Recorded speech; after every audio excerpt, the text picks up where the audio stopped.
Yun, automatic works. Honda Civic, Honda City 2004, 9 2007. Okay. Tingnan natin ang sira. Ang problema din ito, mataas ang minor. So, galing to sa PMS, no? Start natin. Start natin mga sir. Ang start niya normal naman. Minor niya 1.4. Ay, nag 1.5, nag 1.6. Ayan o. Nag 1.6 na. Umuungol ng malakas.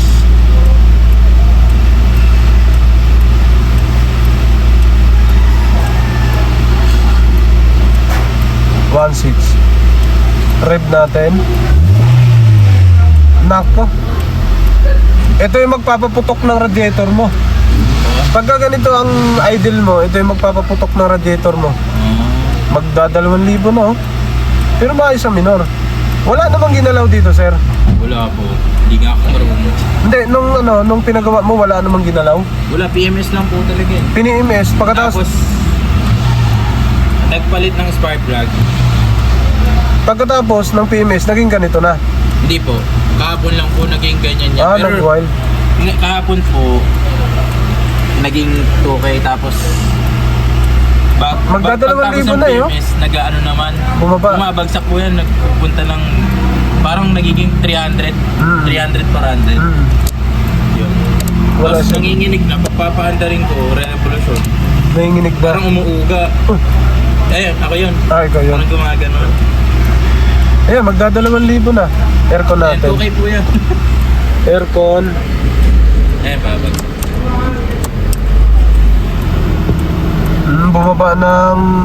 Bumaba ng husto. Todo talaga. 1,000 na lang.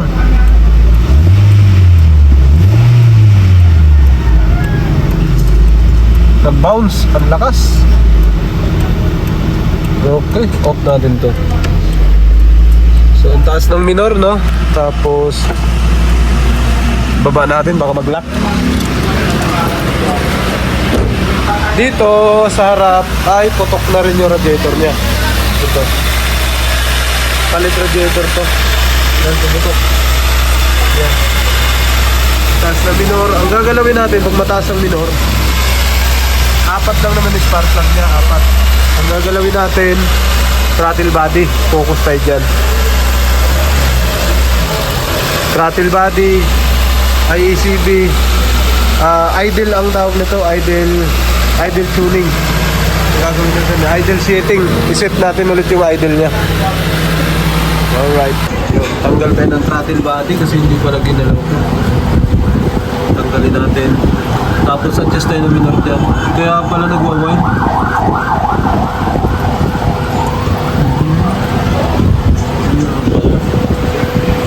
Tanggal throttle body.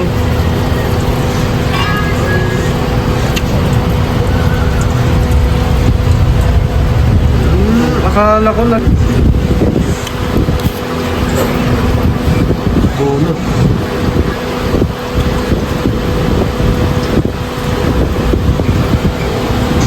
Yun, ano namin to eh. Palabasin namin to. Yung throttle body. Okay. Malinis naman. Tanggalin namin yan. Yun, ito na yung throttle body ni sir, no? Tapos IECB sa ibabaw. Tanggalin na natin. Sinatanggal yung mga tornilyo. Ito na siya. Sobrang ito po sir. Dito sa kabila, yun lang. Okay, sobrang dumi pala. Hindi nalinis talaga. Tsaka parang may kumalso. Ayan, no? Parang may kumalso sa loob. Nako. Baka ito ang sira. Yan. May kumalso sa loob mo. Okay. Okay, ito. Tanggalin natin. Linisin natin sa water. Okay. Yun, ito na. Yun, may kalso nga siya sa loob mga sir. Ayaw, hindi makaikot oh. Kasi nakalsuhan ng bato. Ano ba ito nakalso sa ilalim? May kumalso na ano. Grabe, nakapasok pa rito yung dumi. Yan ah. Ang laki ng pumasok na dumi dito sa loob. Saan ito pumasok? Pumasok ang ginto. Ayun. Baka sira. Ayun no. Pumasok. Saan ba ito galing? Ang tindi naman nakapasok sa throttle body. Ito kasi, makakapasok lang to, basag to. Ngayon, nilinis ang throttle body. Yun o. Ito yung nakuha natin. Nakapasok yan dito. Sa kaloob-looban yan eh. Dito yan eh. Sa kaloob-looban na ng throttle body. Maari, may pumasok dito na dumi. Pagpasok, nahulog, diretso dito. Kaya dito pumasok sa loob. Napaka-rare nito. Hindi lang ako naka-encounter ng ganitong sira na pumasok sa loob yung kalso. Yan. Kaya sobrang tigas niya. Oh. Hindi maikot kanina. Nung linisin natin, hindi na siya maikot. Yan. Ayaw na. Okay? Yun. Ito na mga sir. Ayan. Yung binaklas natin. Malinis na malinis na. Ayan. Ito na siya. Ayan. Tsaka naiikot na siya diretso. Kanina ayaw. Ayan. Tapos set na natin, salpak na natin dito sa throttle body. Yan, buo. Okay. Kala may ignition coil na. Okay to, 4 na spark plug. So salpak na lang yung throttle body. Tapos ito, dahan-dahan dyan boss Jeep ha. Yan, sinalpak na yung throttle body natin. Malinis na malinis yan mga sir. Idle tuning na natin yan pagkatapos. Sobrang tunay. Yun, let's go. Tapos na. Binira na ni yan. Pinalitan na ng radiator assembly. Tapos nalinis na natin yung throttle body. Yun yung radiator na sira. Marunong ka magpandar. Pandarin mo, Ray. Huwag mo handbrake mo lang. Tapos nakapark. Oh! Paano mo tinakpan, Jeep? Yan natin kung may bulwak. Up, yeah. Ayun. Smooth. Bumula agad ah. Sige. Try. Red mo konti lang. Okay, walang bulwak. Isa pa? Okay, walang bulwak. Okay. Takpan mo na. Takpan mo na, Jeff. Galing gumawa ni Yan. Yan o, si Yan o. Napakalupit. Ano dyan? Aray. Good up, tika lang sir. Tuhod sir. Kunti lang. Eto na. Unang start. Ayan kagad yung idle. Walang wild. Yun. Mainit pa yan ha. Mainit pa. So, medyo mataas talaga idle na pag mainit pa. Off natin.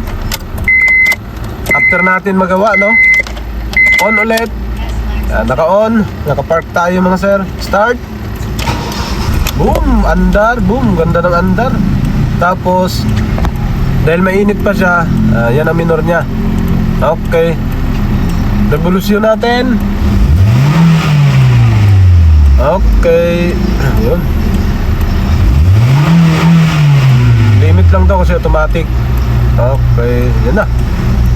Buksan natin ang aircon mga sir. Aircon. Dos. Yan, naka-dos ang aircon. Naka-aircon na.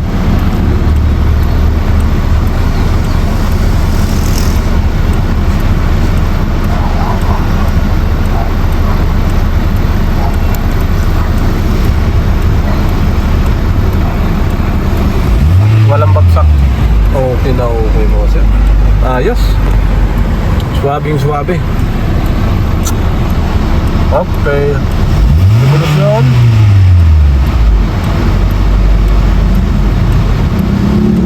Bumaba. Alright. Ayos. Tapos na mga sir. Ang kaninang hirap na hirap sila. Max. AC. Pindot. Alright. Ayan na. Okay na siya.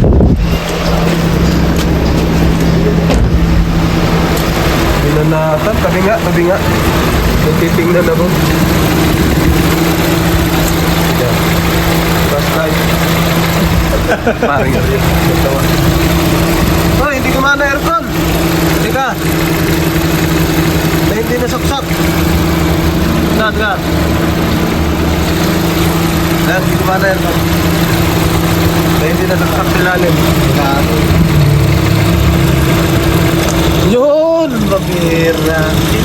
Yung pala na ko. Ba't ayaw lumamig? Ha? Sabi ko, ayaw lumamig ka. Nakita ko lang pitik. Yan na. Okay na. Yung socket. Yun, malamig na. Tapos yan na ang aircon niya. Ayan. Yan, naka-aircon na siya. Ganyan na minor. Rev. Bagsak. Tigil. Rev. Bagsak. Tigil. So nakita naman din ang customer kung ano nangyari. Off natin.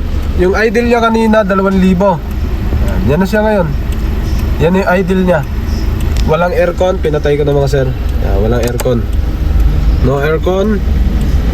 Pag binuksan natin ang aircon, yan, on ko aircon, blower, dos, pindot aircon. Yan, pitik lang siya sa taas, kaunti, kapraso lang. Lumangat lang siya ng bahagya. Yan na. Naka-aircon na. Okay, makaka-uwi na si sir. Taga ano si sir? Taga Bacoor. Yan na. Tapos na to mga sir.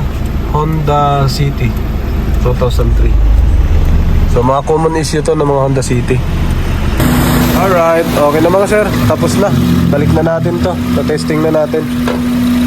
So wala nang test drive. Honda City. Alright. And na-check natin lahat ng ilaw. High, low, hazard, fog lamps, tapos brake lights, busina. Na-check na lahat. Okay na. Uwi na si sir. Tapos